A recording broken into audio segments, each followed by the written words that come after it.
Good. I'm recording you guys recording me. Is that all right? Is that all right? It's an echo of awesomeness. Yeah. So we want to go around the table and just introduce yourselves and the outlet that you're with. And Paul, we can start with you. Sure. Hi, I'm Paul Southland. I'm with Flavor Pelt. It's good to see you again. Good to see you too. Thanks. I'm Bill Graham. I'm with the film stage. Cool. You, Gwen?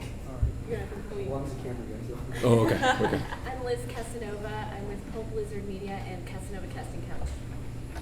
Okay. Gwen Reyes with RealVixen.com. And I'm Mark Shepherdini. I'm with GoSeeTalk.com. Excellent. There's going to be a quiz. Yeah. So be ready. I know. A lot of. So Different how did, loans. oh, go ahead, Paul, sorry. Oh, okay. So we've been informed that you do not speak Spanish. However, No. you did make it look really good. Yeah, So yeah. so what did you do to get ready? And do you feel like you could have any sort of conversation now? Yeah, I can have a basic conversation. Mm-hmm. Yeah, my comprehension is pretty decent now. I would say. I could not work for the UN. But I just had to tirelessly work with a translator, and just go over the scenes and and also too. I mean, memorizing was one thing, but to make sure your pronunciation was on point was almost the harder aspect, because I didn't want the joke of the movie to be that I spoke Spanish poorly. I wanted the audience to kind of settle into the fact that he's actually pulling this off, and I thought that'd be a funnier, smarter choice. So I just had to kind of, I started at one point. It was crazy. I was dreaming in Spanish, and but it was intense because every day I'd rap. Every day of filming, we'd rap, and I'd be like, oh, yes, and then it would start all over again the next day. But in looking back, it was, I can't complain about it because the whole thing was my idea. Yeah. But that's kind of the story. Well, good job. You fooled me. Thank you. Good. Obviously, the film plays on breaking that fourth wall. Right. Again and again and again. Yeah. And it does it right from the get-go. Where did you find the confidence to do that over and over again? Did y'all test screen it, or it seems like this is something that y'all just stuck with? Yeah, there was no, I wouldn't call it confidence, I'd call it ignorance, and just, we were lucky that Nala Films wrote us a check to make the movie, and we thought, well, it's too late now, let's just keep going forward. But we just trusted in the fact that if we committed to all the different things we were doing in the movie, at the very least, it would just be unlike any movie you'd ever seen. Once you just kind of, you just kind of keep committing to it, and we'll figure it out later, and who knows if it'll work. Yeah. It's really the attitude, but you never question it once you kind of start. Yeah. But yeah, there was no testing of it. It's a small movie. I think we only have had one kind of official test group on the film ever, and that was more just to tell us that it was a little too long, so we cut some things out, that sort of thing. You worked with some fantastic Mexican actors. Yeah. Tell us Which ones? Well, Can you remind me? Pedro No. Armendariz I'm just kidding. Yeah. I want to know, Pedro Armendariz Jr. Is a fantastic, Mexican actor. Yeah. Tell us a little bit about working with him and working with Gael and Diego. Yeah, it was. It's still. I think we still are a little bit in disbelief that we got the cast that we got, and when we had heard that maybe Diego and Gael might be interested, but to get guys of that caliber to be in this movie, it gives the whole thing legitimacy. But they jumped at the chance to do it. They thought it was so funny and such a unique idea, and when Matt Piedmont, our director, talked to Diego. I go, what? So what'd he say? He's like, he's mad. He read the script and he said he was mad. And we're like, oh, okay, well, at least we tried. He goes, no, he's mad because he didn't think of the idea first, and he just, they both thought, that, that they loved the fact that they just don't ever get asked to be in comedy. Number one, it was a chance for them to kind of make fun of Mexican cinema in some of these bad spaghetti westerns that from the late 70s or early 70s, and at the same time, it even though we were Americans who wrote the script, it really was the Mexican perspective on what is going on between our two countries, and they just loved kind of the comedy and the satire and everything like that. And then in terms of Pedro, he was just, it was like working with an old Hollywood, movie star, kind of like what I imagine like working with Robert Mitchum must have been like. He had these great old stories and would talk about, partying with John Wayne and as a kid because his dad is a famous actor, and just he would just hold court in between the scenes and kind of regale us all in stories, and then he'd tell us a story in Spanish and I would try to listen, and then he'd switch back to English, but he could not have been a more gracious part of the cast. And he didn't get a chance to see him. I don't think so. Yeah. So, I don't know. When I saw the film last week, what struck me so much from it was that it's a film for people who love film. Because for me, every time there was a reflective surface, I'm the kind of person that's always looking for the camera crew in the movie, and I loved that kind of throwback. Are you at all concerned that there are going to be people that kind of don't feel like they're in on the joke, or they're not going to kind of get what the point of the film is? No. Like I said, when you get a chance to make something like this, you just grab it, and without any regard for any, you're just not concerned about who's going to get it or not get it. That having been said, I think there, like you said, if you're super into film, there's tons of things. If you're just looking for something that's silly and over the top, there's plenty there as well. So I kind of think that there's enough for everyone in a way, unless you can't read. If you can't read, this is not the movie for you. Unless you speak Spanish. If you speak Spanish and you can't read, then that's fine. But I'm kind of just at a point here where, in my career, where you just kind of relish these opportunities where you just make strong choices and go forward. And well, it definitely felt like a film that you could see your heart in it. And you could see anybody that was working on it, their heart in it. And it was just like so much fun to watch. And for Matt and Andrew and I, the fact that we all started at Saturday Night Live literally almost the same year, and this was a real, it was every day was just like, movie camp and figuring out what we could do to make the movie look worse, things like that. That's what I was gonna say. And at the same time, though, there are real beautiful poetic moments in the movie that sneak up on you, and that are beautifully shot. And we wanted, that the scene where Genesis is on the dolly coming to her wedding, and El Puma, her father, is playing Whiter Shade of Pale in Spanish, and it's all in slow-mo. It's like, it's almost, and then when everyone gets killed, it's almost beautiful in a weird way. I don't know. It's and then we cap it with a cheesy blood dripping off a white rose. Which was so clever there. Yeah, and so just to get to kind of put all that in a big blender and then put it out on film was just a joy.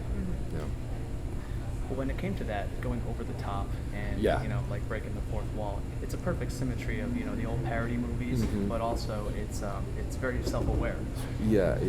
And it's incredibly funny seeing Armando Alvarez, react to things. But as you said, you had to stick to a script. Yeah. So when you're dealing with something that's completely in a foreign language, I bet that completely hindered your ability to ad-lib. So how did you creatively add to the movie?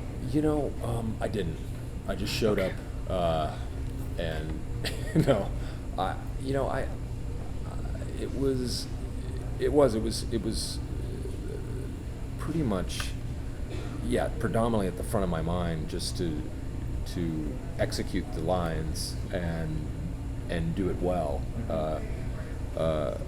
But I was able to kind of find different ways to kind of physically improvise in scenes or just have a reaction. But I knew in the style and the tone of this movie, it was okay if I couldn't improvise, because we could always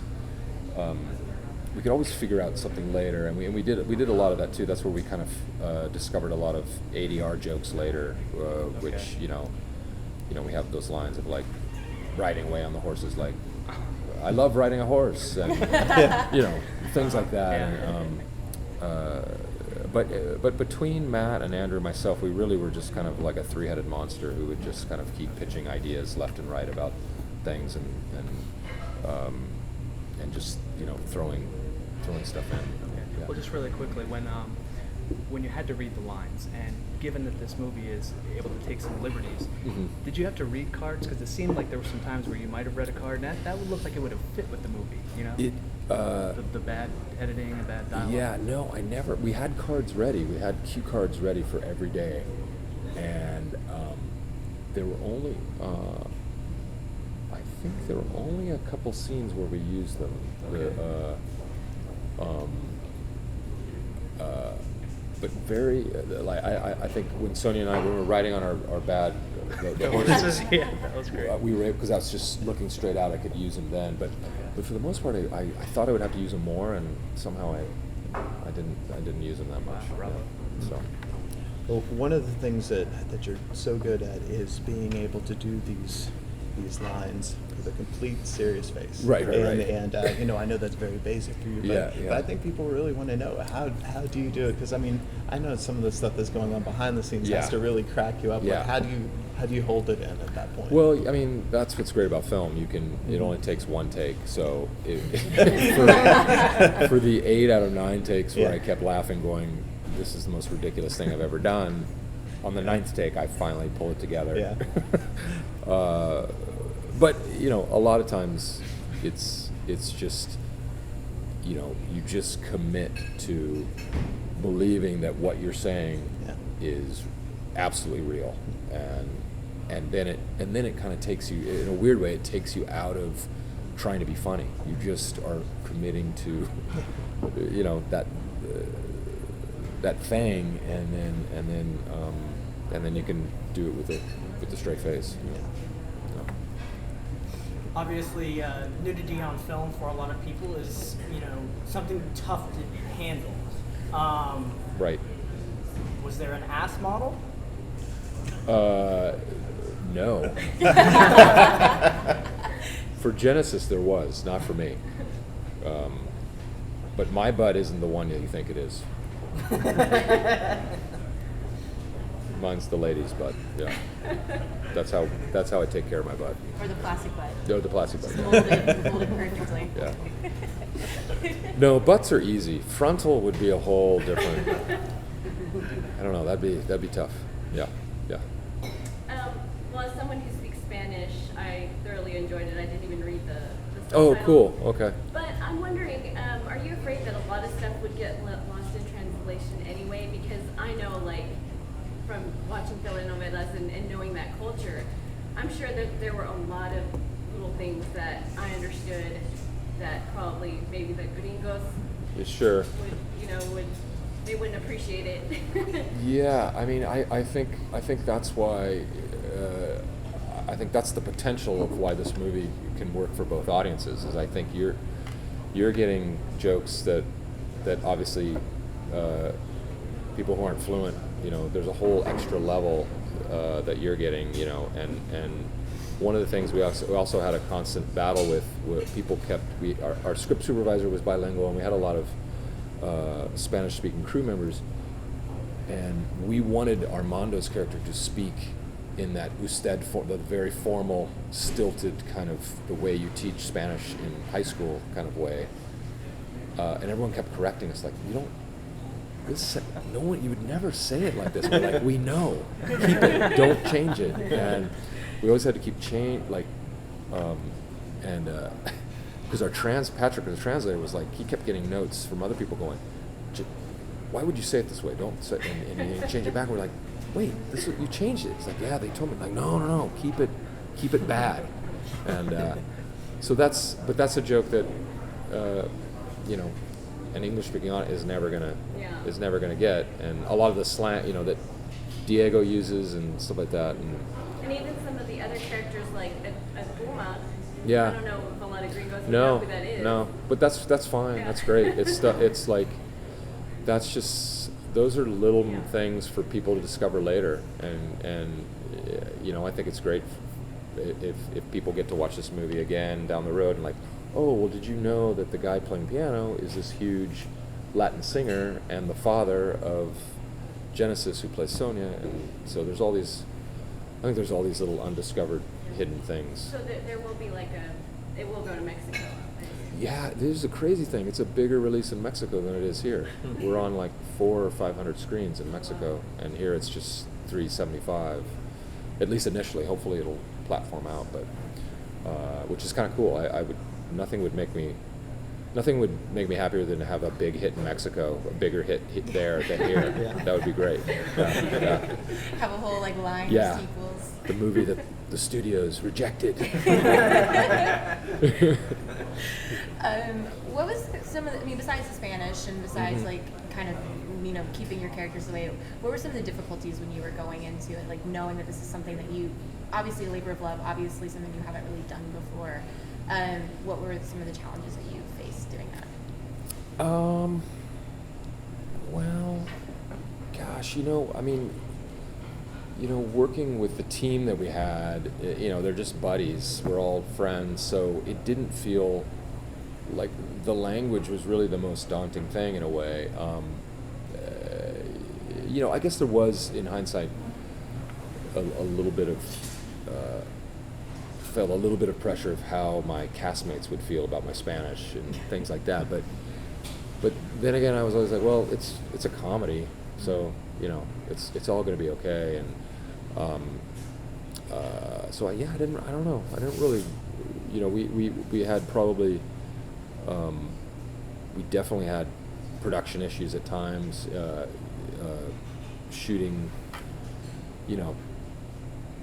the gunfight scene with all those elements and stunts and things like that. Especially that scene we didn't get to see with the lion. Yes, and that scene, we lost that scene. Oh, that was incredible. Disappointment. That was. I know the second AD had nothing but going good to be things incredible. It's a shame. Maybe in the re-release in 3D, we can put that scene finally back in. That was a whole thing we just constructed in the edit. It was originally just going to be back and forth cuts of just the face of the lion, then the face of the coyote, then with sound effects of them growling at each other, and that was just going to be the fight. And then we thought, no, what if we just freeze it and then do this long crawl explaining how we're so sorry. This was going to be an amazing thing, and so that we kind of came up with that later. But anyway, I don't know if I answered your question. But No, I like that part. That was okay. great. Okay. As far as the film goes, like Glenn was saying, you acknowledged it is a labor of love. It's somebody's pet project, Yeah, and it turned yeah. out wonderfully. People who get it, they Yeah, really get yeah, the movie. yeah.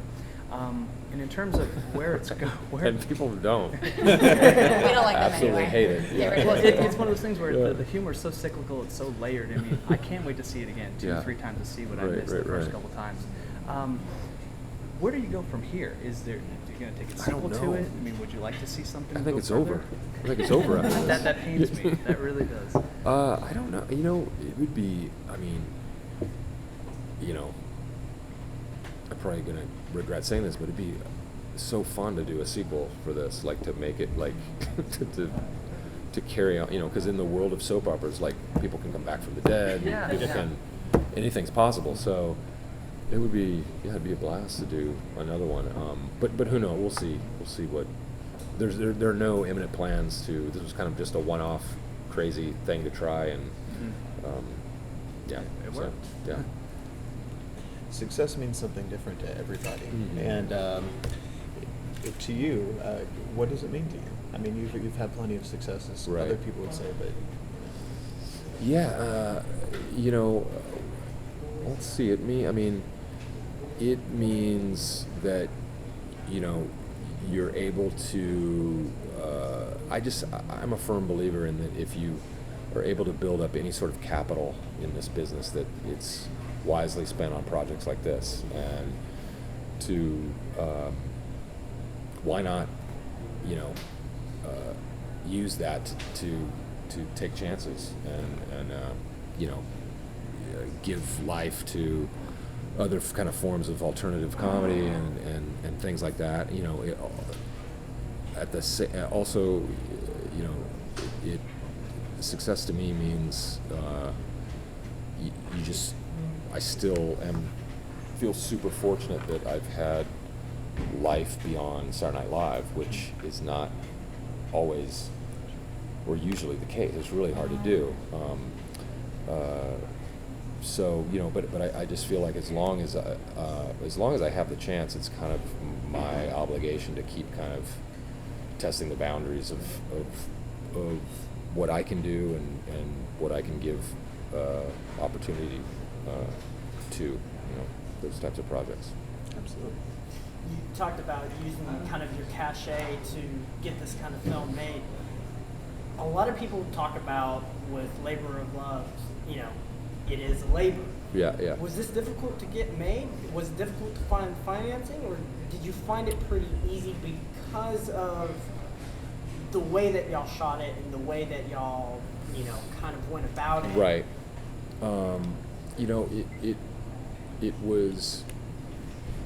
It was easy in the sense that we found this company, Nala Films, who got it right away, and it was one of the first meetings we ever had, and we gave them the price point, and we're like, we'd like to do this for like $5 million, and they pretty much were like, we're in. So that made it easy. We went to a couple other places. Now, we didn't really try the studio route, so I don't know. I kind of don't have an answer, because I don't know if had we gone to all the studios, would we have been rejected or not. I mean, we did in terms of distribution, because once we made the film, we screened it for everyone, and there was only one buyer, and which is kind of interesting. All the studios passed on this cast and for that budget, and especially when all you hear about is how big the Hispanic market is in terms of the movie-going audience. I would have put my money on the fact that this would have gotten distribution from a major studio, but it didn't. So maybe that speaks to the feeling weird about the subtitles, and it is a pretty crazy movie. But so I don't know. I guess it probably would have been hard. But in terms of Labor of Love, yeah, once we kind of got going,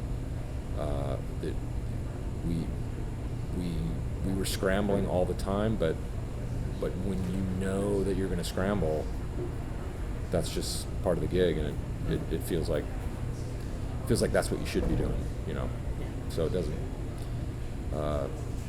Other than shooting in a crazy LA heat wave at the time, when I think the scene where Nick Offerman comes and speaks all of his bad Spanish to me, I think it was like 104 that day. That was one of the labor-intensive days. Yeah. So did Anchorman finally realize what San Diego means? I don't think he knows. I think he still is misinformed. Yeah. No, I finally figured it out. We have time for one more question. Anyone got I'll go. burning? Okay. If this film was up for an award, would it get best sex scene, Right. or would it get best extras casting for the mannequins? Both. Right. Let's see. Probably best extras casting. But then again, I don't know if have that might be the first scene in cinema where someone has had sex with a mannequin. Full body prosthetic. A full body, but yeah. Wow. Yeah. Making history. Both revolutionary. Yeah. And I'm glad we're here to witness it. And then what award show are these awards at? I think They're from- The mannequin? Spike The has mannequin? a shoot off. I'm just trying to be goofy, you know. Last No, question. but so was I. I wanted to imagine what award show that was where they give awards to scenes with mannequins. It would be probably the Retail Owners of America. Okay, okay. Yeah, championing the little guy. Yeah, good. I like it. Sorry. No. All right. Yes. All right, thanks, Great. guys. Hey, thank All you so right, much. all right. Great to see you Yeah, again. good to All see right, you bye-bye. too. And actually, there's a Japanese film where they have sex with a doll in it called A Body Temperature. A sex doll, though? Well, Not a it mannequin. was it didn't have a head. No, it wasn't like could be either. But was it like a blow-up doll? No, it wasn't like and it Oh. wasn't like a real doll either. Okay. So it was like a plastic. So it was. But this We one will be aren't seen by more so people, so that's all that matters. It's the person that We hope. says. Knock on wood.